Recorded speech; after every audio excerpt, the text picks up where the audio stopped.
what? You know what? You know what they're really mad about Joe Rogan about? Because it ain't about the N word. We all know it wasn't really about the N word.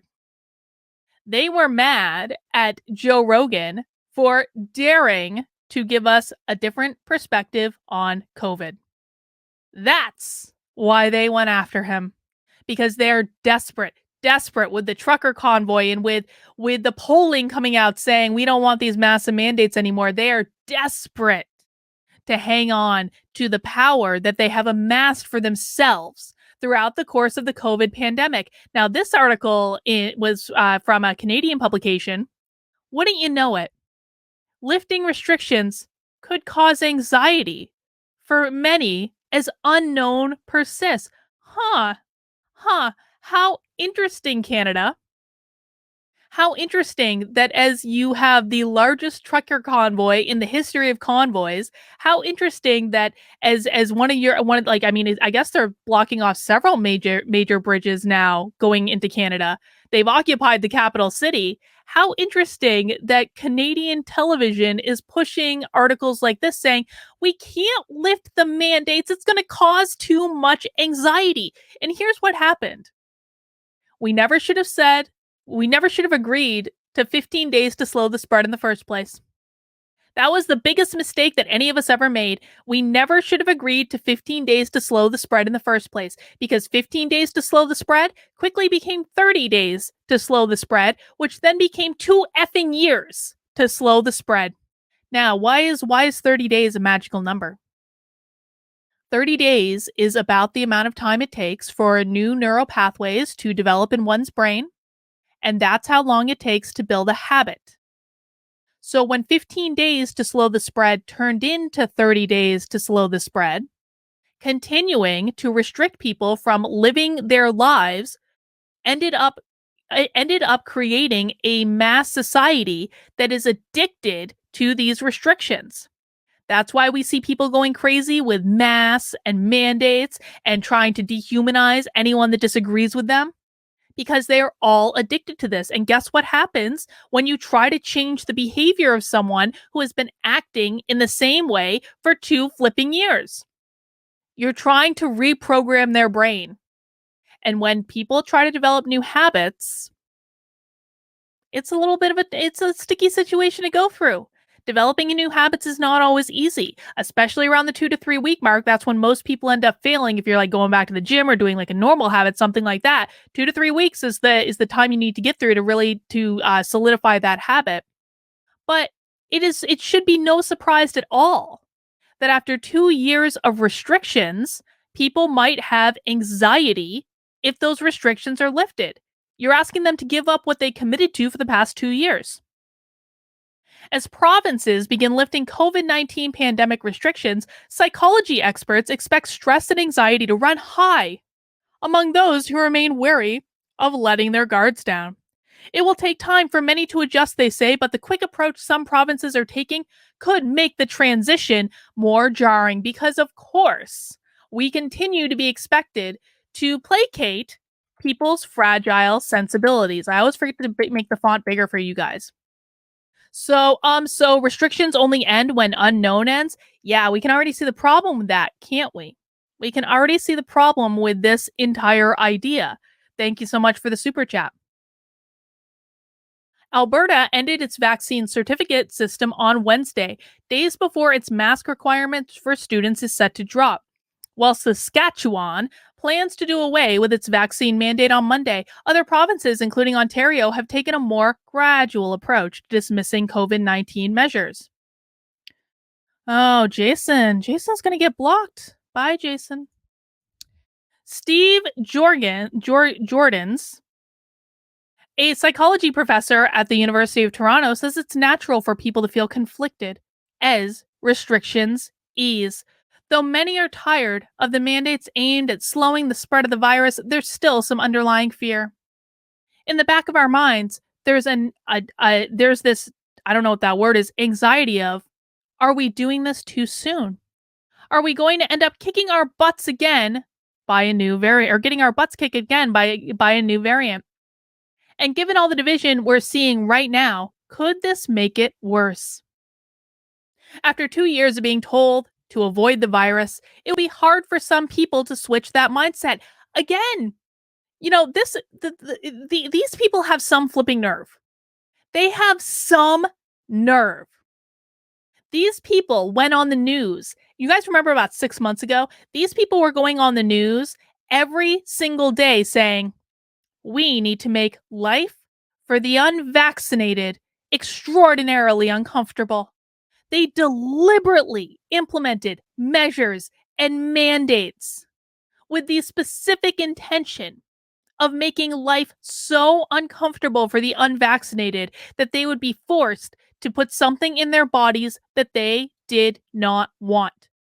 They stated this openly. It was no secret. And now we're being told, you know what?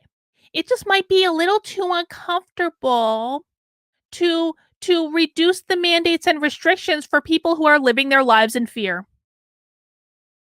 The media has literally pushed people to being afraid of not of driving in their car alone without wearing a mask. They have pushed people to the point of idiocy. And now we're expected to slowly coddle these people whose specific intention was to make life difficult for the rest of us for 2 flipping years? No. If they have anxiety, then they can go to counseling. You guys can create support groups. You've pushed this on yourselves, man. I'm sorry. Create a support group. Go eat an ice cream cone. Go work out your frustrations on the punching bag at the gym. I don't really care, but stop forcing your mental illness onto the rest of us. Go fix it yourself. Limited PCR testing, which previously helped indicate how much COVID-19 was circulating, adds another complicated wrinkle.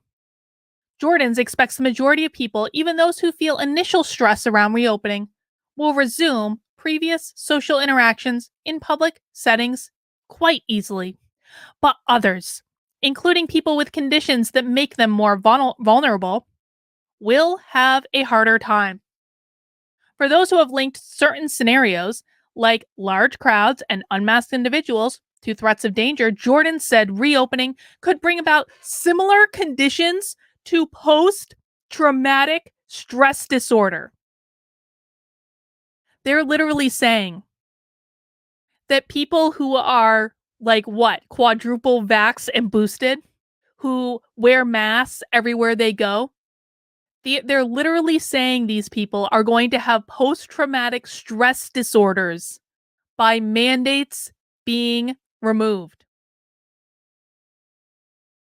Can anyone, and this is an honest question, and I'm going to ask this, I'm streaming right now on YouTube, I'm streaming on Odyssey, I'm streaming on Rockfin, and I'm streaming on Rumble now. Just for you guys that wanted the Rumble streaming, I'm now streaming there.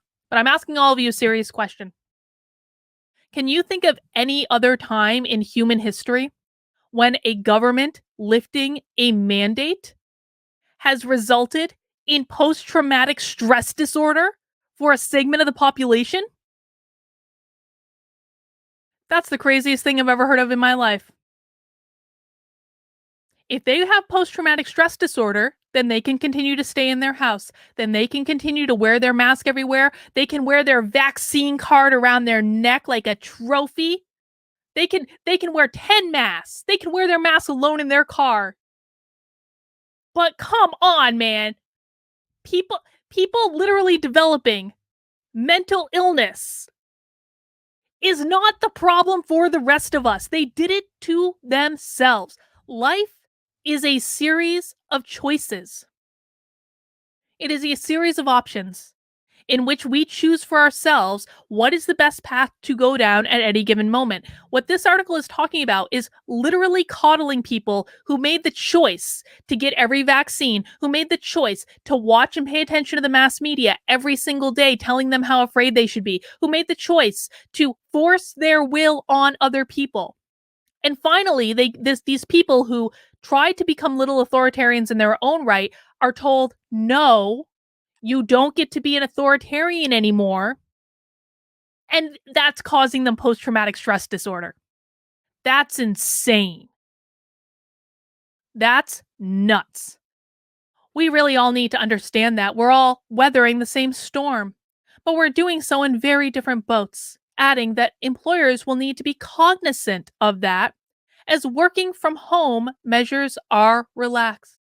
Some of us, we're feeling it on a much more emotional level, and those people are going to be in a bit more trouble. They're going to need a bit more understanding. I don't recall those people providing any level of understanding to people who couldn't take the vaccine because of legitimate medical reasons, for people who didn't want to take the vaccine because of legitimate religious objections or personal objections, strongly held personal beliefs. I don't remember these people showing any amount of empathy to anyone.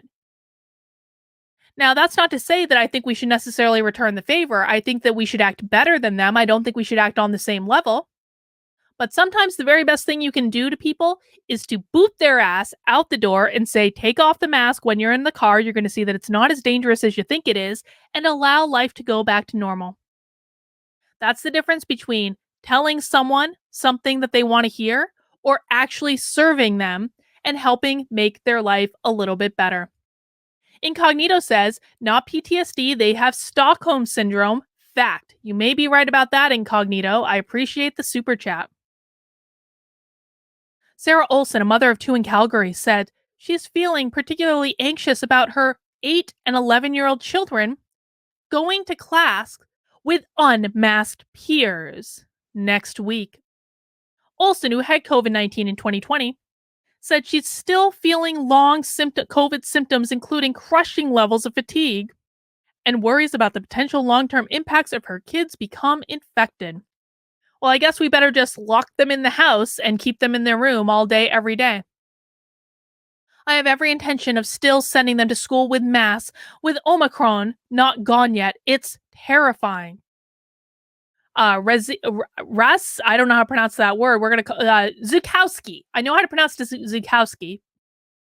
A 33-year-old Calgary resident who was born with spina bifida feels the same way. Zukowski says she's anxious about Alberta's swift reopening approach and often feels people don't understand her trepidations. Basically, the response I get from a lot of people when I try to explain it is, well, if you're scared, stay home.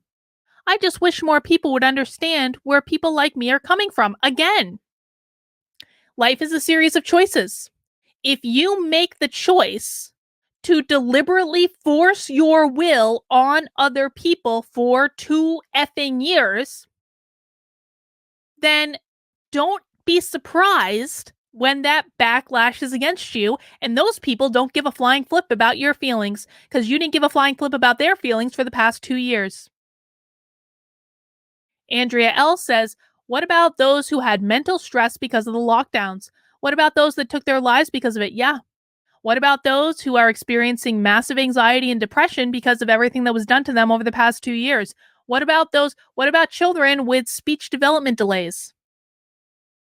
There's so many what ifs on this side that I'm sorry. Like, I want to be sympathetic to people who have mental illness, but sometimes I just can't.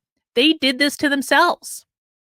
And sometimes I think we need to be honest about what people do to themselves. They made the choice to drive themselves crazy. They need to either start making different choices, or they're just going to continue to get more and more crazy. But it is not our fault that they are making those choices. So I guess we're supposed to coddle people. I'm not inclined to do it.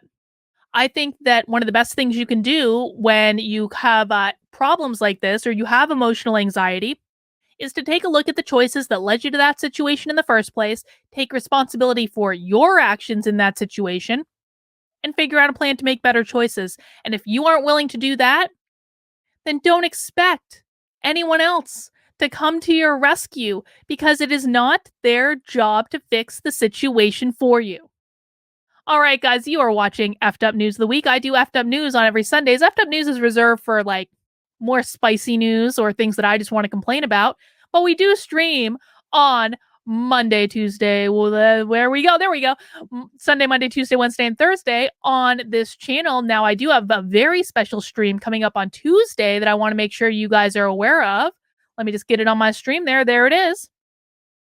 Brandon Strock's coming on the channel on Tuesday. I'm so excited that Brandon is going to be joining me for a chat on Tuesday. He's been kind of making the rounds lately on the media circuit, sharing his story. And so on Tuesday at 5 p.m., I encourage all of you to set a reminder. Come and join Brandon for our, what I think is going to be a really, really great chat. To be honest, like he has been through so much, and I know that he's so ready to get going again. So we're going to talk about his experience since January 6th. We are also going to talk about what Walkaway has been working on and what we can expect to see now. So I think that's going to be really, really great. Nat D says, I had sympathy 2 years ago, but not now. I kind of feel the same way, Nat D. They pushed their luck. They pushed it too far. It's just the way it is. Sam says, personal responsibility is white supremacy. Sam, you're not actually wrong about that. You're not actually wrong. I really do think that that is part of what a white supremacy culture is. Michael, thank you for the super chat.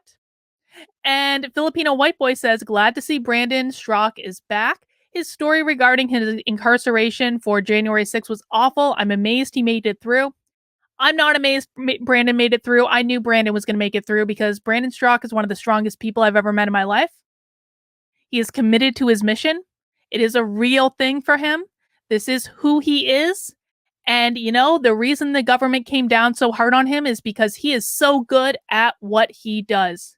And I'm thrilled that this is over. Yeah, he's got some house arrest, whatever. He'll hang out at his apartment for 3 months and probably work all day, every day, because that's what Brandon does. But I'm thrilled that it's over and we can finally move on with life. Guys,